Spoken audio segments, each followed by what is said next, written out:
Vamos a tomar un tiempo para meditar en lo que está en este pasaje de las Sagradas Escrituras. Esta es la famosa parábola de la viña. Y el texto claramente alude al pueblo de Israel como aquella viña. Una viña en la cual su propietario hizo todo lo que tenía que hacer, la cercó, la cuidó, la protegió. Pero sin embargo se nos dice que esta viña, lejos de producir uvas agradables, buenas, produjo uvas silvestres.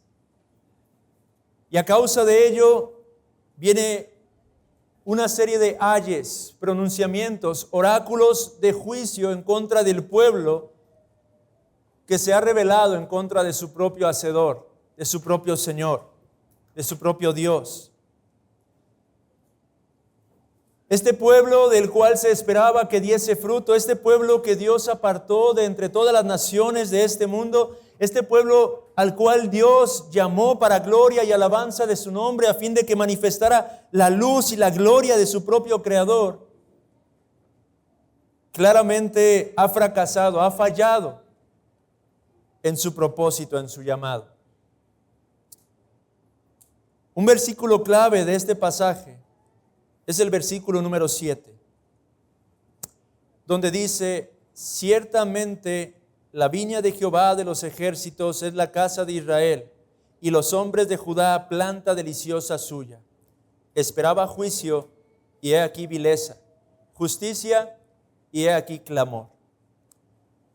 Otra traducción dice de esta manera: por cuanto la viña del Eterno de los ejércitos es la casa de Israel, y los hombres de Judá la planta de su deleite, él esperaba la justicia, pero he aquí la violencia, y la rectitud, mas he aquí el clamor de los oprimidos.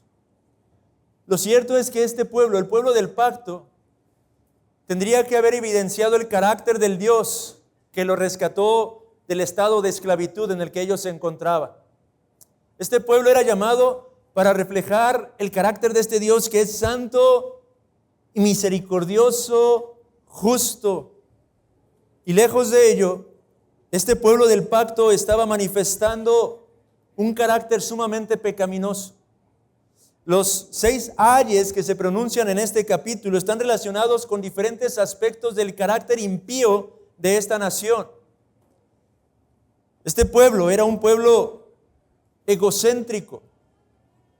Era un pueblo que iba en búsqueda de sus propios placeres y deleites pecaminosos de manera continua, constante. Era un pueblo que se caracterizaba por practicar la injusticia y no la justicia de Dios. Era un pueblo caracterizado por la codicia y la falta de honestidad. Esto es lo que reflejaba este pueblo. Características completamente impías. El egoísmo, he dicho en otras ocasiones, es el pensar solamente en uno mismo y no pensar en las necesidades del prójimo. Eso es egoísmo, eso es egocentrismo. Más aún, egocentrismo o egoísmo es el hacer uso de nuestros dones, talentos, gracias, solamente para sacar provecho personal y no para servir a los demás. Y esto es lo que manifiestan estos habitantes de esta nación, de este pueblo. Ellos, según el versículo número 8, estaban simplemente buscando expandir sus propias posesiones.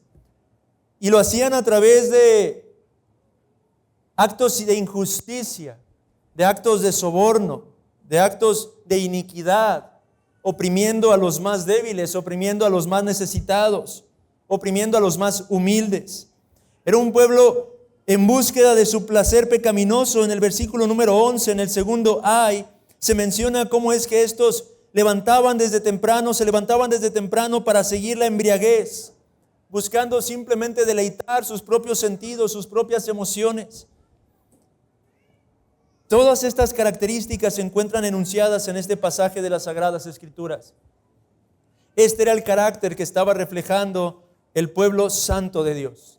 el pueblo que tenía que manifestar la gloria de su propio Hacedor y de su propio Redentor.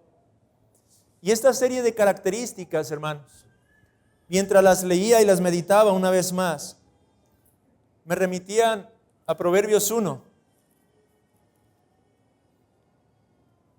porque encajan con la descripción que a partir del versículo 10 el sabio hace acerca de los pecadores. Los pecadores, o apropiadamente traducido en el griego, los culpables de ser condenados. En el versículo número 10, el sabio de Proverbios 1 dice: Hijo mío, si los pecadores te quisieren engañar, no consientas.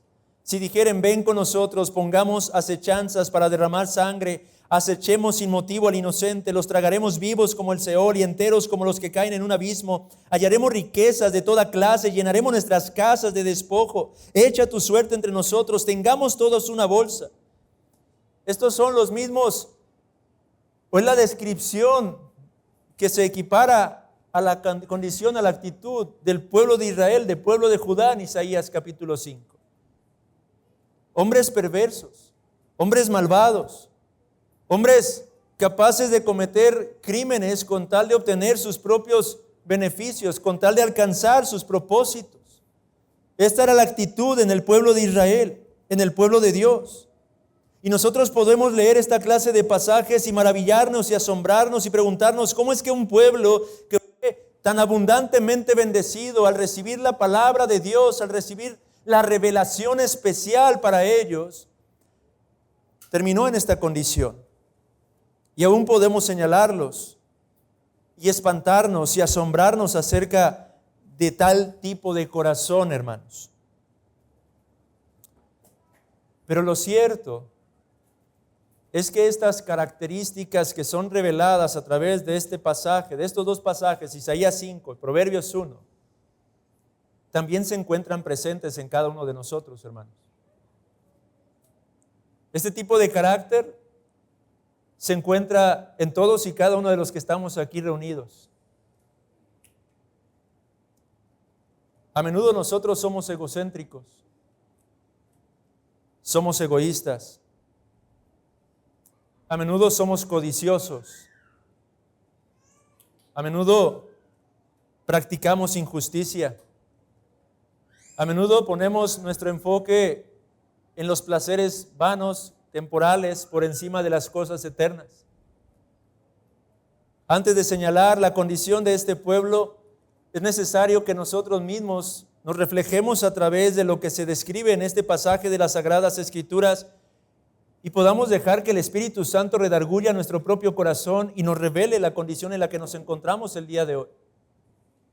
¿Qué tan egocéntricos somos cada uno de nosotros? ¿Qué tanto pensamos solamente en nuestro propio bienestar? ¿Cómo es que hacemos uso de los dones y talentos con los que Dios nos ha colmado, nos ha dotado? ¿Qué tan a menudo pensamos en la necesidad del prójimo? ¿Qué tan a menudo pensamos en las cosas eternas por encima de las cosas temporales y pasajeras? ¿Cómo estamos viviendo nuestra vida de este lado de la eternidad en ese sentido?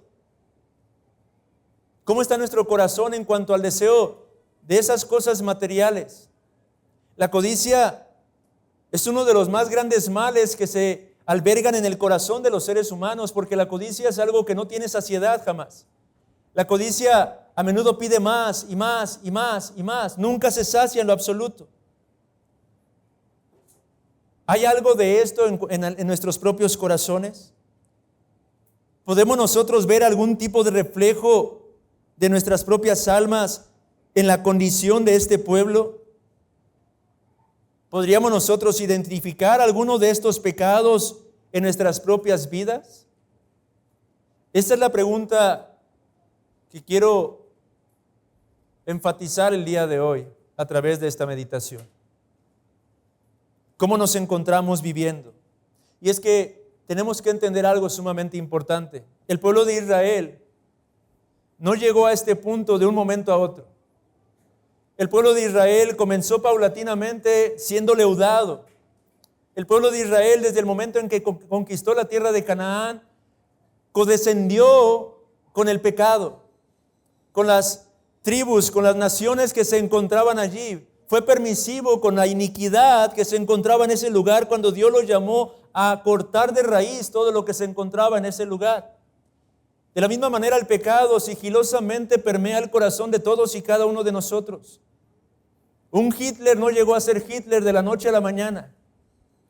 Paulatinamente, el egocentrismo se va haciendo más marcado, cauterizando nuestras conciencias, al igual que la codicia. Así es como funciona el pecado en nuestros corazones, jóvenes. El pecado tiende a cauterizar las conciencias.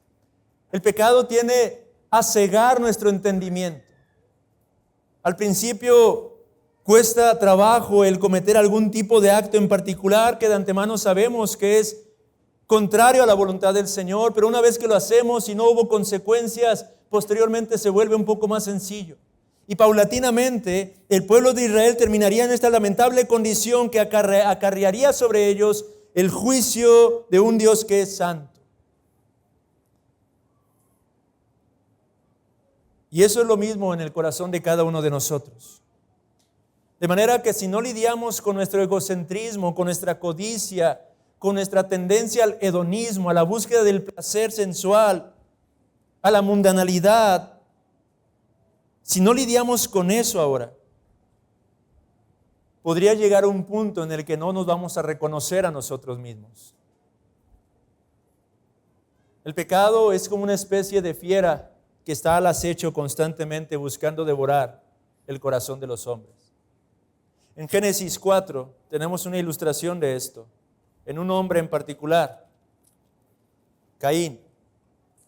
Versículos 7 y 8. Dios habló a la conciencia de aquel varón. Dios confrontó a Caín en aquella ocasión, así como el profeta está confrontando al pueblo de Israel en el pasaje que tenemos en Isaías 5.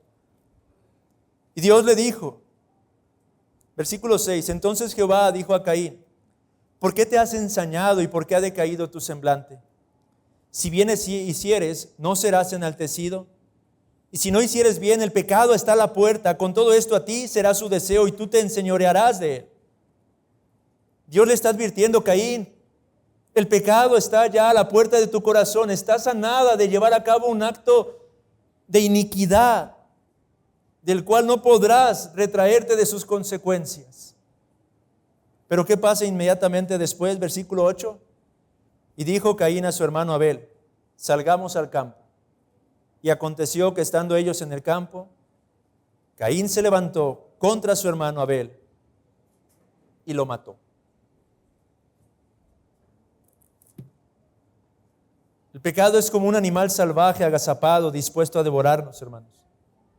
Y si no tratamos seriamente con el pecado, este puede llegar a producirnos mucho daño. Este puede llegar a destruir por completo nuestras vidas. Y no solo me refiero al ámbito terrenal, temporal, sino al ámbito eterno. El pecado es algo sumamente serio. Caín dio lugar al pecado. Caín permitió que éste fuera apoderándose. Hubo codicia, hubo egocentrismo, hubo todas estas cosas que se describen en Isaías capítulo 5 en su propio corazón. Él no estaba pensando en el bienestar de los demás. Él no estaba buscando dar gloria a Dios con sus dones y talentos. Él estaba simplemente ensimismado, codiciando aquello que su hermano estaba obteniendo de alguna forma lícita. Y el pecado terminó destruyéndolo. De hecho, tan grave fue la rebeldía de Caín. Primera de Juan, capítulo 3, versículo 12, que se nos da una pista de lo que yo creo que realmente albergaba en su corazón.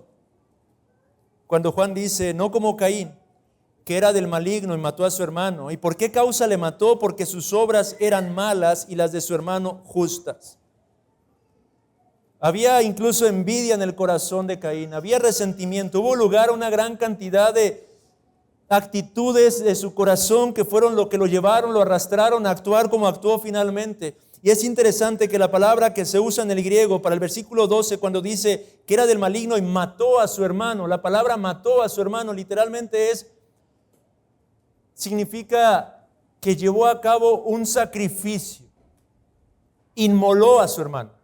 Olvidé de pronto la palabra, inmoló a su hermano.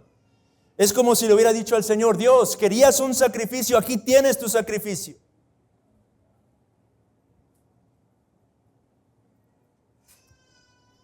Pero la condición de Caín consiste en un camino completo. Judas 11 lo llama el camino de Caín. De manera que no ocurre de un momento a otro, comienza paulatinamente, amados hermanos. Por lo tanto, hoy seamos advertidos y amonestados a tratar con nuestro pecado seriamente y desde ya, puesto que si no, tarde o temprano, nos llevará a una condición en la que tendremos que enfrentar no solo un juicio temporal, sino el juicio eterno de parte de un Dios que es santo, santo, santo.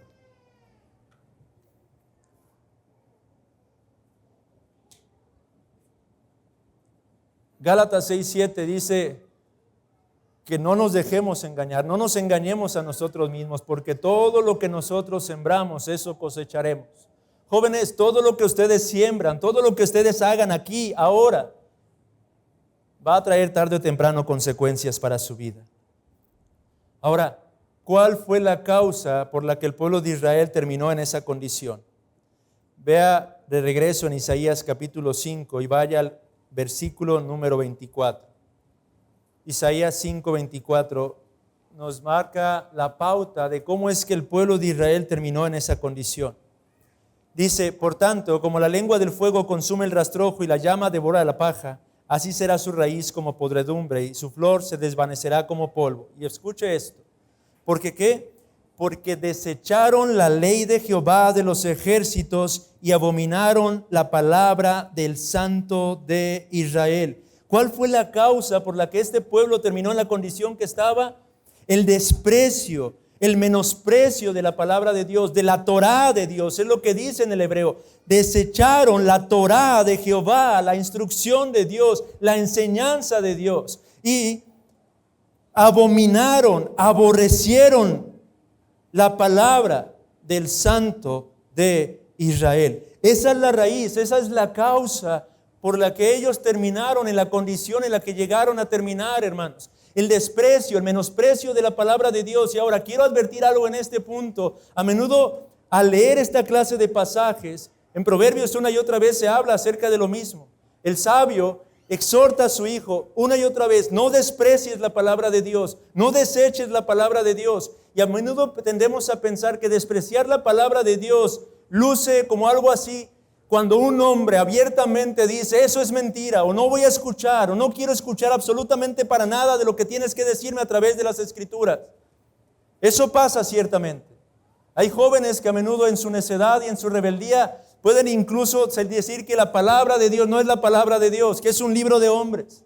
Un menosprecio abierto, directo, en contra de las cosas santas. Eso ocurre. Pero hay una forma de menospreciar la palabra de Dios mucho más sutil. Cuando nos sentamos domingo tras domingo, por ejemplo, de forma incluso educada, ordenada, pero no prestamos atención a lo que Dios está hablando a nuestras vidas. Cuando simplemente oímos pero no escuchamos. Jóvenes, por la gracia de Dios están aquí continuamente. Pero a menudo ustedes podrían estar sentados en esas sillas pensando en cualquier cosa excepto en lo que Dios está queriendo decir a sus propias vidas por medio de la palabra leída y expuesta. Cuando nosotros mantenemos esta actitud, estamos menospreciando la palabra de Dios, estamos aborreciendo el consejo del Señor. Es una forma más sutil, pero que a menudo ocurre en la vida de las personas. Y eso es igual de grave y peligroso que si alguien simplemente dijera que no quiere escuchar absolutamente nada de las Sagradas Escrituras. Incluso a menudo trae aún más juicio sobre nosotros a causa de que estamos siendo expuestos a verdades que tienen que ver con el bienestar eterno de nuestras almas. Me pregunto, ¿cuántos de nosotros a menudo mostramos esta clase de menosprecio? Sí, quizá externamente hablando, en apariencia, podríamos presentarnos y parecer unos que estamos atendiendo al consejo de Dios y sin embargo no estarlo haciendo en absoluto.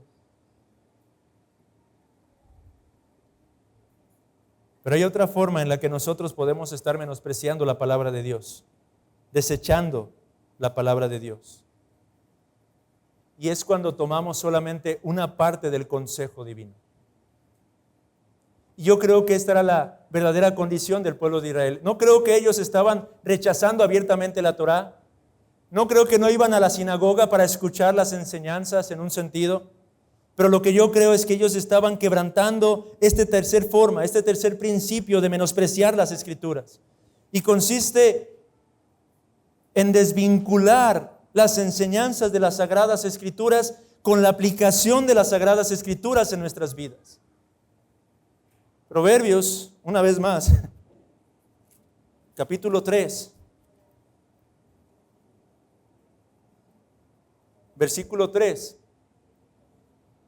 El padre le dice a su hijo amado, comenzando desde el versículo mío, con esa ternura, desde el versículo 1, con esa ternura, hijo mío, aconsejando, instruyendo, y le dice en el versículo 3, nunca se aparten de ti la misericordia y la ¿qué? Y la verdad. La misericordia y la verdad. No le dice nada más, nunca olvides la verdad, hijo mío. Le dice, nunca se aparten de ti ambas cosas, hijo mío, la misericordia y la verdad. Átalas a tu cuello, escríbelas en la tabla de tu corazón, porque así es como hallarás gracia y buena opinión ante los ojos de Dios y de los hombres. En Proverbios 16:6 se repite una vez más esta vinculación.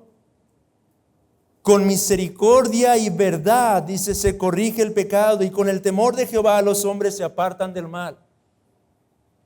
Una forma de menospreciar la palabra de Dios en la que yo creo que estaba incurriendo el pueblo de Israel era simplemente tomar la letra de las Sagradas Escrituras, pervertirla a su conveniencia y no aplicar la misericordia hacia la que ésta nos conduce, hacia la que ésta necesariamente nos lleva.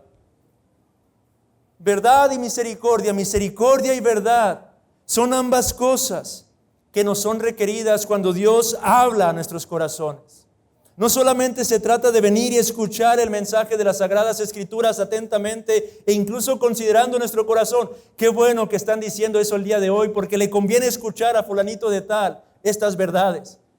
Se trata de apropiarnos de la palabra de Dios, de aplicar la palabra de Dios, de vivir la palabra de Dios, de conducirnos a la luz de la palabra de Dios. Se trata de que la verdad impacte nuestros corazones y conciencias de manera que nuestro carácter sea conformado al carácter de Cristo. Cuando hacemos menos que eso, estamos menospreciando las Sagradas Escrituras. Cuando hacemos menos que eso, estamos rechazando la voz del Dios omnipotente que quiere obrar en nuestras almas. Santiago 1 lo expresa también de una manera interesante en el versículo número 22, cuando dice, pero sed hacedores de la palabra y no tan solamente oidores, engañándoos a vosotros mismos. Dice el apóstol, sean hacedores y no solo oidores de la palabra, engañándose a ustedes mismos. Esta era la condición del pueblo del pacto. Esta era la condición del pueblo santo, que lejos de producir el fruto agradable a los ojos de Dios, estaba produciendo fruto silvestre, inservible. Porque la verdad de Dios no estaba impactando sus corazones. Porque la verdad de Dios ciertamente estaba siendo ahora usada como una especie de excusa para cumplir con sus propios fines y propósitos impíos. ¿Cómo estamos usando nosotros la palabra de Dios? ¿Estamos dando fruto? Nos reunimos no solamente a escuchar, pero procurando encontrar formas de aplicar las verdades que nos son expuestas en nuestras vidas. ¿Está nuestro carácter creciendo y siendo cultivado conforme al de nuestro Señor Jesucristo? ¿Estamos viviendo a la luz de la verdad y de la misericordia día tras día? ¿Estamos conjugando ambas cosas en nuestro diario caminar? Porque, amados hermanos, esto es lo que Dios busca de su pueblo. Esto es lo que Dios busca de su viña. Pero sepamos una cosa el día de hoy. La única forma de producir fruto agradable a los ojos de Dios es manteniéndonos en unión con aquel que es la vid verdadera. Juan capítulo 15. Jesús dijo, yo soy la vid verdadera. Y luego dijo, yo soy la vid, vosotros los pámpanos. El que permanece en mí y yo en él, éste lleva mucho fruto. porque separados de mí nada podéis hacer. El pueblo de Israel se apartó de la vid verdadera. La pregunta es si el pueblo santo de Dios en este día realmente está procurando mantenerse vinculado a aquel que es la vid verdadera, por medio de leer, meditar la palabra, buscar aplicarla en su propio corazón, orando al Señor, rogando al Padre que transforme nuestro propio corazón, que nos dé más y más de su Santo Espíritu. Y si tú no estás en Cristo, es imposible que tú produzcas fruto.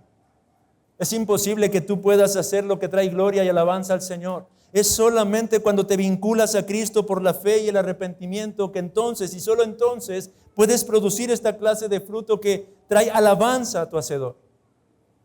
Por eso es tan importante que entendamos que el mensaje del Evangelio no es un mensaje legalista que nos llama simplemente a hacer ciertas cosas para que estemos bien o correctamente delante de Dios. El Evangelio nos llama a reconocer que no somos tan diferentes al pueblo de Israel, que no somos tan diferentes a los pecadores de Proverbios 1, que más bien somos igual que cada uno de ellos y que nuestro corazón se encuentra igualmente corrupto, pero que por eso es que necesitamos confiar en el sacrificio de Cristo, arrepentidos de nuestros pecados, vinculados a Él, encontrando en Él la vid verdadera de la cual podemos llegar, a través de la cual podemos producir el fruto que Dios quiere que produzcamos. Un carácter conforme al de Cristo. Un carácter que manifiesta misericordia juntamente con la verdad. Un carácter que se hace evidente en el día a día y en nuestras relaciones con el prójimo, hermanos. Amor, gozo, paz, paciencia, benignidad, fe, templanza, la mansedumbre. Ese es el fruto que Dios demanda de nosotros. Ese es el fruto que esperaba de su pueblo. Y ese es el fruto que sigue esperando de su iglesia. Que el Señor nos conceda gracia para que podamos, en unión con Cristo, manifestar esta clase de fruto que trae gloria a nuestro propio Hacedor, hermanos.